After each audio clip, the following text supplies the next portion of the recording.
J'aimerais signaler quelques points de la vie chrétienne où il y a danger de puiser à la source psychique, si l'on n'y prend pas garde.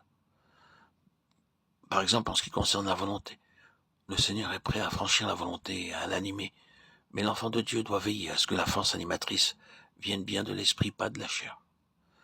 La volonté psychique charnelle peut se manifester dans la prière, intervenir par exemple à l'endroit d'une personne. Ignorant ce danger, quelques chrétiens projettent leur pensée sur la personne en faveur de laquelle ils prient, afin qu'elle soit amenée à faire telle ou telle chose.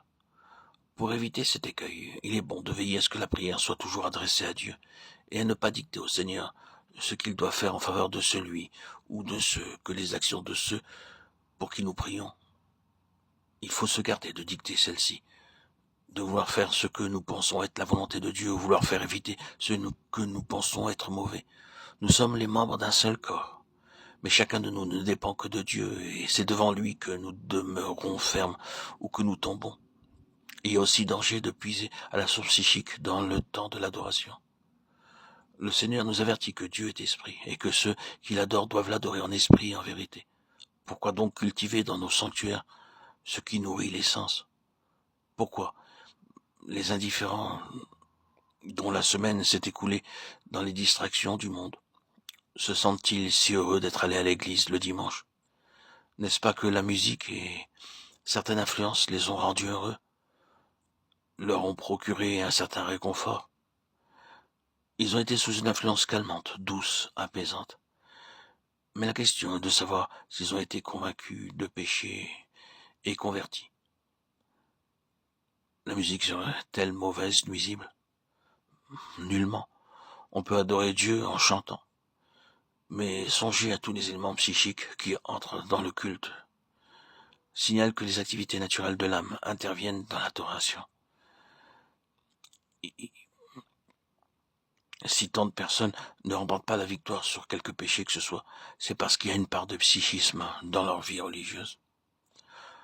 Le moi peut occuper quelque place dans le temps de l'adoration, ce qui entretient la vie de quelques péchés charnels. Celui-ci est nourri de la sorte, et sans que les victimes s'en doutent. Elles s'imaginent en avoir fini avec la chair, et se demandent comment le péché subsiste. Le péché tire sa force d'une activité de l'âme dans l'adoration de Dieu. C'est la chair qui subsiste sous couvert de vie religieuse. Et tout d'abord, soyons en règle concernant la façon de nous approcher de Dieu. Il doit être adoré en esprit et en vérité, car le Père recherche de tels adorateurs. Le danger psychique menace aujourd'hui les chrétiens spirituels. L'atmosphère est inversée de courants de pensée dans toutes les directions. Et beaucoup n'étant pas sur leur garde, s'y laissent prendre.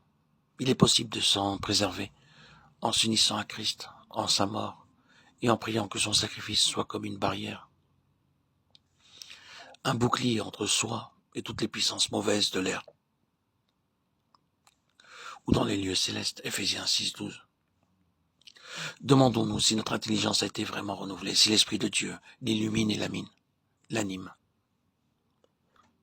Ou bien si elle est restée celle de l'homme naturel.